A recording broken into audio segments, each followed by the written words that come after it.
बिस्मिल्लाहिर्रहमानिर्रहीम, अस्सलाम वालेकुम। मैं हूं अब्दुल कादिर और आप देख रहे हैं आपका अपना फेसबुक और यूट्यूब चैनल। आज तारीख है 26 मई और दिन है जुमेरात का। मुझे लगता था कि आपसे बातचीत करने में शायद कुछ दिन लग जाएंगे, क्योंकि इस तरह की पॉलिटिकल सिचुएशन पैदा हो चुकी थी कि जो कवरेज प्लान था वो बहुत ज़्यादा हैक्टिक हो गया था। तो कल भी मैं व्लॉग अपलोड नहीं कर सका और मुझे अंदाज़ा नहीं था कि जल्दी वापसी हो जाएगी, आपसे बातचीत करने का जल्दी मौका मिल जाएगा। मेरी एक्सपेक्टेशन से पहले ये सब कुछ वाइंड अप हो गया। बहुत सारे लोगों के जहनों में सवालात हैं कि आखिरी चंद घंटों में क्या हुआ। तो मैंने इस चूँकि कॉन्वॉय को, जो इमरान खान का लॉन्ग मार्च था, उसको बहुत करीब से रहते हुए कवर किया। उनके कंटेनर से उतर कर आगे पीछे हर तरफ से मैं मुख्तलिफ़ जगहों से रिपोर्ट करता रहा हूँ। जो कुछ भी होता रहा उसको बड़े करीब से देखा। तो बहुत सारे सवालात के जवाब तो मुझे पता है, जहाँ तक बता सका वहाँ तक वो चीज़ें बताऊँगा। ख़ास तौर पर एक क्वेश्चन ये कि इतनी कोशिशों के बावजूद और इतने ऐलानात करने के बावजूद इमरान खान का कंटेनर डी चौक तक क्यों नहीं पहुँचा। और सबसे अहम सवाल यह है कि क्या इमरान खान एक बार फिर ट्रैप हो गए हैं या ट्रैप होने से बच गए हैं। इसका फ़ैसला आप लोग खुद कर लीजिएगा। मैं कुछ हक़ाइक़ आपके सामने रख दूँगा। जब इमरान खान का काफ़िला चला तो एक तो हेलीकॉप्टर आया जो खैबर पख्तूनख्वा का था, जो उन्हें वहाँ पर ड्रॉप करके चला गया उस मेन पॉइंट पर जहाँ से काफ़िला शुरू होना था। मैं वहीं पर मौजूद था जब उनका हेलीकॉप्टर आया। और कुछ देर बाद जैसे ही ये काफ़िला चला तो एक और हेलीकॉप्टर भी साथ साथ था, जिसे मैंने खुद देखा और भी बहुत सारे लोगों ने देखा। वो हेलीकॉप्टर किसका था उस पर भी आगे चल के बात करनी है। और कुछ और अनदेखे विजुअल्स, कुछ अनदेखे मनाजर जो मैं अभी तक रिपोर्ट नहीं कर सका व्लॉग में, वो शामिल करने की कोशिश करूँगा। लेकिन सबसे पहले मैंने थोड़ी सी बात करनी है आज की ताज़ा तरीन वारदात की, जो अब से कुछ देर पहले हुई। अजान ख़त्म हो जाए तो इसके बाद उसके ऊपर बात करता हूँ। तो आज की ताज़ा वारदात है ओवरसीज़ पाकिस्तानियों का वोटिंग राइट ख़त्म करने के हवाले से, ईवीएम ख़त्म करने के हवाले से, नैब के पर काटने के हवाले से। इतनी मुश्किल से ओवरसीज़ पाकिस्तानियों को ये हक़ मिला था। बहुत सारे वादे वईद बहुत सारी हुकूमतों की तरफ से किए गए, लेकिन बिलाखिर ये होता हमने देखा कि ओवरसीज़ पाकिस्तानी खुश हुए किसी हुकूमत से कि उन्हें एटलीस्ट फ़ैसला साजी में शामिल किया गया। लेकिन आज ये सारा प्रोसेस रिवर्स कर दिया गया। उनके डॉलर्स चाहिए, उनके रेमिटेंसेस चाहिए, उनका सब कुछ चाहिए, लेकिन उन्हें वोटिंग राइट्स ना देना या पाकिस्तान की फ़ैसला साजी में शामिल ना करना, ये एक अजीब सा क्वेश्चन मार्क है जो मैं अभी तक समझ नहीं पाया कि क्यों कोई हुकूमत ये नहीं चाहती। ऑब्वियस रीज़न इसकी इसलिए है कि ओवरसीज़ पाकिस्तानियों का एक बड़ा तबका, जो तकरीबन 90 लाख के करीब ओवरसीज़ पाकिस्तानी हैं, उनमें से अक्सरियत पीटीआई की हामी है। सिर्फ ये वजह है कि अपने ही हम वतनों को उस हक़ से महरूम रखा जा रहा है जो आइनी तौर पर उनके पास होना चाहिए। लेकिन खैर, इस वक्त आज की जो ताज़ा तरीन वारदात है उसके नतीजे में ये सब कुछ रोल बैक कर दिया गया है। आप में से बहुत कम लोगों को ये बात पता है, जो मैं बड़े वसूख के साथ और बड़े मुस्तनद ज़राए से ये जानने के बाद, बल्कि बहुत सारी चीज़ों को तो मैं करीब से देख चुका हूँ, इसलिए मैं आपको ये कंफर्म बता सकता हूँ कि इमरान खान के हुकूमत से निकलने की एक वजह ये ओवरसीज़ पाकिस्तानियों का वोटिंग राइट था और ईवीएम मशीन को लाना इमरान खान की हुकूमत के ख़ात्मे की चंद बड़ी वजूहात में से एक वजह। 3 वजूहात हैं मेरे नज़दीक जो मैं अब तक जान पाया हूँ, उनमें से 2 का आपको पता है, लेकिन तीसरी रीज़न यही है। कुछ लोग नहीं चाहते थे कि पाकिस्तान में ईवीएम आए और शफाफ तरीके से इंतखाबात हों और उनका असर व रसूख बिल्कुल ख़त्म हो जाए। इसलिए पहले दिन से जब से ये कोशिशें शुरू हुई थी कि ओवरसीज़ पाकिस्तानियों को वोटिंग राइट दिया जाएगा या ईवीएम लाई जाएगी, तो उस सिलसिले में बेइंतहा रेजिस्टेंस का सामना इमरान खान को करना पड़ा। और मैं इस बात का आई विटनेस भी हूँ कि इमरान खान ने इन सारी कोशिशों के बावजूद उन्होंने कहा जो होगा देखा जाएगा, आप अभी टेस्ट करें, आप अभी लेके आए। उन्होंने मॉडल्स मंगवाए, उन्होंने शिबली फराज को कहा, फवाद चौधरी को कहा। आपने देखा होगा, मैं भी ये सोचता था कि अभी तो इंतखाबात में लगभग 3, साढ़े 3, 4 साल पड़े हुए हैं, अभी से ये कोशिशें क्यों की जा रही हैं। उस वक्त ये दलील दी जाती थी कि अभी से तैयारी करेंगे तो होगा, लेकिन आई थिंक कि खान साहब को पता था कि ये सब कुछ कहीं ना कहीं किसी स्टेज पे जाके होना है, इसलिए पहले से ही ये कोशिशें हो रही थी। और कुछ लोगों के ना चाहने के बावजूद इस कोशिश को आगे ना सिर्फ बढ़ाया गया बल्कि इसको कामयाब कराया गया। और इस पर भी कुछ लोग नाराज़ थे और अभी तक हैं। अब इस सारे मामले पर तहरीक इंसाफ खामोश तो बैठेगी नहीं। अभी ताज़ा तरीन इतलात ये हैं कि इमरान खान की हिदायत पर तहरीक इंसाफ ने यह फैसला किया है कि पीटीआई उन ओवरसीज़ पाकिस्तानियों की जो 90 लाख के करीब हैं उनकी आवाज़ बनेगी और उनका मुकदमा पाकिस्तान की अदालतों में लड़ेगी। इसलिए इस बिल को चैलेंज करने का असूली फ़ैसला हो चुका। इमरान खान ने पहले से ही इसकी तैयारी कर रखी थी और आज बाज़ाब्ता मंजूरी दे दी है। पीटीआई बहुत जल्द एक पिटिशन सुप्रीम कोर्ट में लेके जा रही है जिसमें इस कानून को जो रोल बैक किया गया है इसको कलअदम कराने के लिए सुप्रीम कोर्ट से राब्ता करेगी। आगे बढ़ते हैं उस मामले की तरफ जिसके ऊपर इस वक्त काफ़ी ज़्यादा उंगलियां उठ रही हैं। एक क्वेश्चन जो सबके माइंड में है, मेरे माइंड में भी है। मैं इंटेंसिव कवरेज के बाद जब सुबह के तकरीबन 6 साढ़े 6 बजे के करीब इस्लामाबाद वापस पहुंचा, तो चूँकि बिना खाए पिए पूरा दिन आपके पास ना कोई आसपास ऐसा कोई इन्वायरमेंट था कि आप कुछ खा पी सकते हैं, ना कहीं आराम करने का मौका मिला, तो back to back intensive coverage के बाद मैं बिल्कुल ड्रेन आउट हो चुका था एक तरह से। और जब मैं ऑफिस पहुंचा तो मुझे सोने के लिए कोई बस ऐसे कोई जगह ही चाहिए थी कि मैं बस लेटूं, और मैं वहीं पे लेटा और थोड़ी देर के लिए सोने की कोशिश की। मैं जैसे ही उठा कुछ घंटों के बाद ये पूछने के लिए कि अब हमारा DSNG का प्लान क्या है और कवरेज प्लान क्या होगा, कहाँ कहाँ पर DSNG प्लेस होगी, लाइव लोकेशंस कहाँ पर होगी, ये जानने के लिए जैसे ही मैंने अपने सेंट्रल डेस्क से रब्ता किया तो मुझे पता चला कि धरना तो ख़त्म भी हो चुका। और मैं लिटरली एक लम्हे के लिए शॉक था और मुझे ऐसा लग रहा था कि ये कैसे हो सकता है। मैंने फ़ौरन से टीवी स्क्रीन्स की तरफ देखा और टीवी स्क्रीन्स पर भी बिल्कुल नॉर्मल नशरियात चल रही थी जैसे आम दिनों में चलती हैं, धरने की कवरेज नहीं हो रही थी। तो मैं एक लम्हे के लिए सोच में पड़ गया कि ये सब कुछ क्या हुआ। खैर फिर कुछ लोगों से राब्ते हुए, तब से लेके अब तक ये जानने की कोशिश ही करता रहा कि आखिर ऐसा क्यों हुआ, क्या इमरान खान ट्रैप हो गए हैं फिर से, या वो ट्रैप होने से बाल बाल बच गए हैं। तो कुछ चीज़ें जो इनसाइड इन्फॉर्मेशन मिली है वो आपके साथ शेयर करेंगे। पहला क्वेश्चन ये कि लोग कितने थे, काफ़िले के साथ कितने थे और यहाँ पर कितने पहुँचे। मैं पूरे रास्ते चूँकि कवर करते आ रहा था, लोग तो बहुत थे, इसमें कोई शक नहीं है कि KPK से निकलने वाला जो काफ़िला था वो बड़ा था और ज़्यादा लोग थे। पंजाब साइड पर और दूसरे इलाकों में क्या था, मैं टीवी स्क्रीन्स देख ही नहीं पा रहा था, इंटरनेट भी नहीं था क्योंकि खान साहब की गाड़ी के साथ साथ बिल्कुल जैमर्स की गाड़ी चल रही थी। तो मेरे पास बहुत मुश्किल से कुछ ऐसे सोर्स अवेलेबल थे कि मैं बड़ी मुश्किल से कुछ छोटे छोटे क्लिपिंग्स अपने चैनल को भिजवा सकूं। तो मैं महसूस कर पा रहा था कि लोग तो बहुत ज़्यादा हैं, ओवरवेलमिंग रिस्पांस जो है वो इमरान खान को मिल रहा है। जगह जगह पर ओवरहेड ब्रिजेस पर भी, आसपास भी जो जिस तरह की रुकावटें लगाई गई थी, और मुझे लग रहा था कि बहुत घुमसान का रन पड़ेगा जैसे 2017 में था। परवेज़ खटक को उस सूरत हाल का सामना करना पड़ा था, पूरा दिन पूरी रात शेलिंग होती रही अटक बॉर्डर पर। वो सिचुएशन नहीं थी।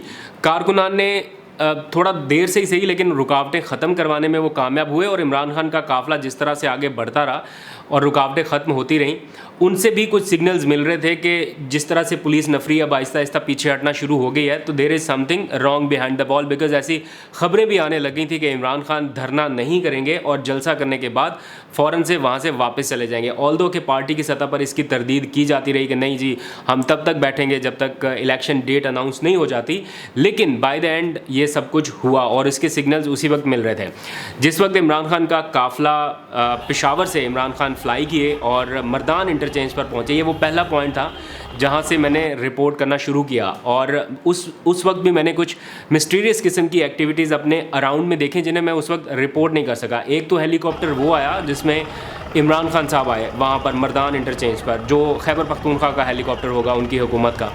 लेकिन जैसे जैसे ये काफ़िला आगे बढ़ रहा था, इस साइड पर यानी काफ़िले की लेफ़्ट साइड पर एक और हेलीकॉप्टर भी था जो कि गवर्नमेंट हेलीकॉप्टर नहीं था, किसी गवर्नमेंट का, किसी सूबे की गवर्नमेंट का हेलीकॉप्टर नहीं था, लेकिन वो भी साथ साथ इन चीज़ों को देख रहा था। और जहाँ पर ये काफ़िला थोड़ी देर के लिए रुक रहा था वहाँ पर वो भी साइड पे लैंड हुआ और उन्होंने कुछ एक्टिविटीज़ को देखा, रिपोर्ट किया होगा। आई डोंट नो एग्जैक्टली क्योंकि मैं बिल्कुल तफसील नहीं जानता उसकी, लेकिन कुछ था वहाँ पर और फिर वो आगे बढ़ गए।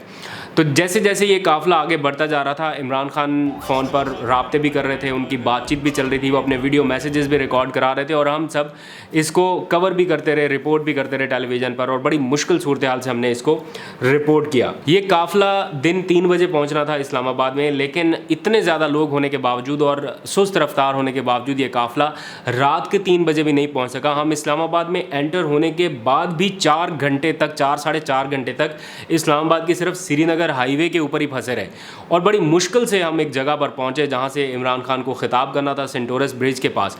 उससे पहले इमरान खान साहब के कुछ अहम राब्ते भी हुए और मैंने अभी कुछ लोगों से बातचीत की कि आप लोग तो साथ थे, क्या हुआ आप लोग बताएं। तो नंबर 1 जो चीज़ मुझे पता चली कि जो एक ऐसे सोर्स से मैं आपको बता रहा हूँ जो अभी अनवेरीफाइड है, जिससे अभी मैं तस्दीक उसकी पार्टी की सतह पर नहीं कर सका, लेकिन बड़े क्लोज सोर्सेज हैं जिनकी अमूमन दी हुई खबरें काफ़ी हद तक ठीक रही हैं और वो काफ़ी क्लोज हैं कुछ और सोर्सेज के। उनका कहना है कि इमरान खान साहब को ये मैसेज पहले ही कन्वे कर दिया गया था, जिसकी बुनियाद पर कुछ टीवी चैनल्स पर भी ये खबरें नशर होना शुरू हो गई थी कि इमरान खान सिर्फ जलसा करेंगे और ये ख़त्म कर दिया जाएगा, और इमरान खान की तरफ से भी इस बात का ग्रीन सिग्नल दे दिया गया था कि ठीक है। तो इसका मतलब ये है कि जो उन्होंने मुझे बताया वो ये कि इमरान खान को कमिटमेंट जो है वो पहले से दे दी गई है और उनसे ये कहा गया कि इस बार मामला को सेटल किया जा रहा है और दोनों साइड्स की जो शराइत हैं या एक तरह से जो जायज़ ज़िद आप कह लीजिए, दोनों तरफ की मानी गई हैं और उसके ऊपर इस वक्त काम हो रहा है। एक तरफ का तो आज आपने टेलीविज़न पर देख लिया, सब कुछ रोल बैक हो गया, नैब वाला भी हो गया, ओवरसीज़ पाकिस्तानियों वाला भी हो गया, जो जल्दी जल्दी वो कर सकते हैं वो सब कुछ कर लिया, EVM भी कर लिया। अब इस तरफ की ज़िद है और वो है कबल अज़ वक्त इंतखाबात की। उससे पहले जो राब्ते हुए, किससे हुए, क्या हुए मुझे मालूम नहीं, लेकिन क्लोज सोर्सेज ये बताते हैं कि ये पहले से ही कन्वे भी कर दिया गया था, ग्रीन सिग्नल भी ले लिया गया था, लेकिन ये कहा जा रहा था कि अब हम चूँकि काफ़िले के साथ मूव कर रहे हैं, आवाम बड़ी तादाद में चल रही है हमारे साथ, पॉसिबल नहीं है कि इस मौके पर इसको ख़त्म किया जा सके या कॉल ऑफ किया जा सके, वो भी इस सूरत हाल में जब बदतरीन शेलिंग और बदतरीन क्रैकडाउन हो रहा है। इसलिए हम हर सूरत इस्लामाबाद पहुँचेंगे, ये हमारी हर सूरत की पहली तरजीह है। और ऐसा हुआ और इमरान खान ने इस्लामाबाद पहुंचने की ठानी और वो पहुंचे। लेकिन जो बैकडोर चीज़ें चल रही थी, ज़ाहिर बात है इमरान खान को ट्रैप होने से बचना भी है और कोई ना कोई वे फॉरवर्ड भी हासिल करना है। तो उस सूरत में पार्टी की अंदरूनी सतह पर जिस तरह से बातचीत हुई और जो क्लोज सोर्सेज हैं, जो पार्टी के सोर्सेज हैं, उनसे जब मैंने कुछ देर पहले भी बात की तो उन्होंने बताया कि बहुत सारे फैक्टर्स एक साथ मिल गए थे। नंबर 1 ये कि सुप्रीम कोर्ट इन्वॉल्व हो चुकी थी इस पूरे मामले में और सुप्रीम कोर्ट जिस तरह से उन्होंने ऑर्डर किया इससे वो इख्तलाफ नहीं कर रहे, लेकिन वो ये कह रहे हैं कि एक डिस्कशन हुई कि सुप्रीम कोर्ट इन्वॉल्व हो गया और जिस तरह से उन्होंने कह दिया कि ठीक है इनको वो वाली जगह दे दें जहाँ पर मौलाना फजलुर रहमान ने धरना किया था, तो वहाँ पर ना हमारी कोई तैयारी है, ना वहाँ पर हम इस तरह इतने लोगों को यहाँ पर लाने के बाद वहाँ भेज सकते हैं, ना वहाँ पर कोई इंतजामात हैं। और दूसरा ये कि वहाँ पर बैठने का तो मकसद ही कोई नहीं है। अगर वहाँ पर बैठे भी रहे, बेशक 1 महीना बैठें, बेशक 2 महीने बैठें, उससे गवर्नमेंट को क्या फ़र्क पड़ेगा?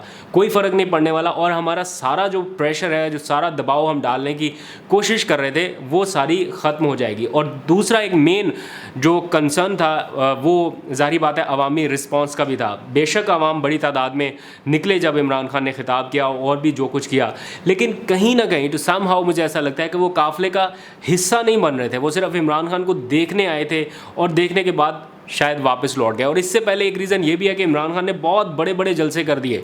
जिन लोगों को इमरान खान को देखने के लिए मिलने के लिए इस्लामाबाद डी चौक आना चाहिए था, इमरान खान उनके पास पहले से ही पहुंच चुके थे। तो जिन लोगों के पास 2-4 दिन पहले इमरान खान पहुंचे हैं, जलसा कर चुके हैं, उनके सामने पूरा एक ज़बरदस्त मैसिव पावर शो कर चुके हैं, वो शायद ये सोच रहे होंगे कि अब तो देख लिया इमरान खान को, करीब से भी देख लिया, जलसा भी अटेंड कर लिया, तो वो वाली जो एक फीलिंग या वो वाला जो एक सेंटिमेंट्स होते हैं वो शायद नहीं कलेक्ट नहीं हो सके उस तरह से कि वो आएँ आगे और आगे बढ़ें। और बहुत सारी चीज़ें अवामिल ऐसे थे जिनकी बुनियाद पर यह फ़ैसला किया गया कि चूँकि अब ग्रीन सिग्नल्स मिल भी रहे हैं, कमिटमेंट्स भी हो रही हैं और सुप्रीम कोर्ट भी इन्वॉल्व है और कोई ऐसा फ़ैसला नहीं होना चाहिए जिससे तौहीन अदालत का मौका मिले हुकूमत को और हुकूमत सुप्रीम कोर्ट में जाके हमारे ख़िलाफ़ कोई केस फाइल करे। तो यहाँ पर कुछ लोग तो डिसअपॉइंट हुए हैं, जो PTI के कोर हार्टेड लोग, जिनको ये लगता था कि इमरान खान अब यहीं पे बैठा रहेगा और अब इमरान खान यहाँ से नहीं जाने लगा जब तक इलेक्शन डेट अनाउंस ना हो जाए, वो लोग थोड़ा डिसअपॉइंट हुए हैं। जिन्होंने शेलिंग का सामना किया डी चौक पे, वो लोग शायद थोड़े डिसअपॉइंट हुए इस फैसले से, क्योंकि उन्हें लगता था कि अभी ये मामला लंबा चलेगा और उन्हें एतमाद में शायद नहीं लिया गया और ये बहुत क्विक डिसीजन था इमरान खान का। लेकिन कुछ लोग जो सियासी समझ बूझ रखने वाले हैं या जो इमरान खान को ये एडवाइस करने वाले हैं, जिनकी वजह से ये फ़ैसला हुआ, वो समझते हैं कि ये एक वाइज डिसीजन था, ये एक पॉलिटिकली अगर देखा जाए तो इमरान खान का बेहतरीन फ़ैसला था।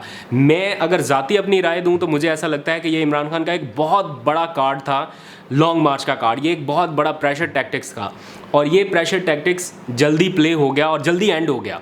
अब ये किस बेस पर एंड हुआ है, इसके नतायज कुछ दिनों में आना बाकी हैं। कुछ लोग जज्बाती हो के अभी से शायद कह रहे हैं कि ये एक बार फिर खान ट्रैप हो गया, तो मेरा नहीं ख्याल कि इस मौके पर आकर खान साहब दोबारा से ट्रैप होने वाले हैं। इस बार कोई सॉलिड चीज़ हो रही है और उसी बेस पर ये डिसीजन लिए गए हैं। इसके फौरी नताइज तो आपको देखने को नहीं मिलने लगे, चंद दिन लगेंगे। जो डेडलाइन इमरान खान ने दी है 6 दिन की, वो 6 दिन से ज़्यादा भी हो सकते हैं, 10, 12, 14, 15 दिन हो सकते हैं, लेकिन बैकडोर चीज़ें अब और तेज़ी से आगे बढ़ने लगेंगी। तो ये सब कुछ इस वक्त हो रहा है। मुशावरत ज़रूर हुई है कंटेनर में आखिरी लम्हात पर भी, और ये डिसीजन हुआ है कि अब जो है हमें इसे कॉल ऑफ कर देना चाहिए in the interest of party, अपना पॉलिटिकल कैरियर प्लस कारकुनान के साथ जो इस वक्त हो रहा है ये सिलसिला भी रुकना चाहिए। और इस वजह से ये फिर डिसीजन लिया गया और इसे कॉल ऑफ कर दिया गया। मेरे लिए खुद हैरान कुन था, आप में से भी बहुत सारे लोग हैरान भी होंगे, शॉक भी होंगे जिन्होंने अचानक ये खबर सुनी, बट स्टिल ये इमरान खान के लिए एक ऐसा फैसला है जिससे मैं समझता हूँ कि वो बड़े ट्रैप से बच गए। हुकूमत उन्हें जिस तरफ ले जाना चाहती थी, जहाँ पर ले जाके ट्रैप करके फंसा के फिर उनके ऊपर तनकीद करना चाहती थी कि देखें जी ये तो सुप्रीम कोर्ट का फ़ैसला नहीं माना, तौहीन अदालत कर दी, और जितना लंबा ये चलता उतना ज़्यादा फिर इदारों के मुखालिफ, जो हुकूमत का एक नैरेटिव है कि पीटीआई इदारों के मुखालिफ है, इदारों की बात नहीं सुन रही, मान नहीं रही, वो वाला एक नैरेटिव बहुत स्ट्रॉन्ग होता जाता। तो यहाँ पर आकर ये विन विन सिचुएशन से इमरान खान ने ख़त्म कर दिया। कहीं ना कहीं उनके पास ये एक एक्सपीरियंस मौजूद है कि 126 दिन तक भी उन्होंने पूरी सपोर्ट के साथ यही सारा कुछ करके देखा था, पूरा धरना जलसा। मैं उस टाइम नया नया इस सारी पार्टी को कवर करने लगा था, बैक इन 2014 की ये बात है, जब मुझे पहली बार इमरान खान साहब को कवर करने का मौका मिला। तो 2014 का जो धरना था वो तकरीबन मैंने 28-29 दिन तक ऐसे कवर किया कि मैं घर ही ना जा सका। वहीं पर हमें एक गेस्ट हाउस मिला, वहीं पर हम रहते थे, और 4-5 घंटे का टाइम स्पैम हमें मिलता था कि जाके बस सो लिया और फिर वापस आके धरने की कवरेज। तो 126 दिन तक जब इमरान खान वहाँ पर रहे तो उसका एंड रिज़ल्ट क्या था, उन्हें धरना ख़त्म करना पड़ा था, और वो भी किसी कमिटमेंट के बगैर। और यहाँ पर अगर कुछ ग्रीन सिग्नल्स मिल रहे हैं, कुछ कमिटमेंट्स मिल रही हैं, और पता है कि अगर ये धरना कंटिन्यू किया तो इसका हासिल हसूल सिवाय इस नैरेटिव के कि आप अदालतों की बात भी नहीं मान रहे और इदारों का एहतराम भी नहीं कर रहे, वो नैरेटिव स्ट्रॉन्ग होने की बजाय ये एक वाइज डिसीजन लग रहा है। बहरहाल कुछ लोग डिसअपॉइंट हैं पार्टी के अंदर, वो आने वाले दिनों में जो नताइज आएंगे उनको देखकर शायद उनकी राय बदले। लोगों का इस्तकबाल बड़ा ज़बरदस्त था, जहाँ से इमरान खान गुजर रहे थे लोग फूलों की पत्तियाँ निछावर कर रहे थे, और बड़े दिलचस्प मनाजर देखे जब एक जगह पर जाकर इमरान खान साहब का काफिला ही फंस गया, वो आगे मूव ही नहीं कर पा रहा था। मैंने ट्वीट भी की थी वो वीडियोज़ कि एक जगह पर मिट्टी के ढेर रख दिए गए थे, और अगर उनके ऊपर से वो गुजारते तो ऊपर कंटेनर जो है वो ब्रिज के ऊपर लगता। तो इसलिए कारकुनान ने हाथों से मिट्टी हटानी शुरू कर दी, जिसके बाद फिर वो इमरान खान खुद भी आए कंटेनर के ऊपर, उन्होंने खिताब किया, कारकुनान से कहा कि आप कोशिश करें तो हम ये रुकावट अबूर कर सकते हैं। वो आखिरी रुकावट थी और वो भी वो अबूर करने में कामयाब रहे। लोगों का इस्तकबाल थ्रू आउट मैंने बड़ा ज़बरदस्त देखा, और इस दौरान पुलिस वाले भी मैंने देखे कि वो मुज़ाहमत करने के मूड में ही नहीं लग रहे, जो पूरा दिन शेलिंग कर रहे थे, बड़ा एग्रेसिव नज़र आ रहे थे, लेकिन वो थक हार के लड़ लुड़ के फिर एक जगह पर बैठ गए, और जब इमरान खान का काफ़िला गुजर रहा था वो हाथ हिला हिला कर उनको जनाब वो कर रहे थे, इस्तकबाल कर रहे थे इमरान खान के काफ़िले का। तो बहुत ज़्यादा लोग इमरान खान के काफ़िले के दाएँ बाएँ आस पास अतराफ़ में मौजूद थे। आप लोगों की क्या राय है ज़रा कमेंट सेक्शन में ज़रूर बताइएगा। आज तक के लिए इतने, अपना बहुत सा ख्याल रखिए। खुदा हाफिज़।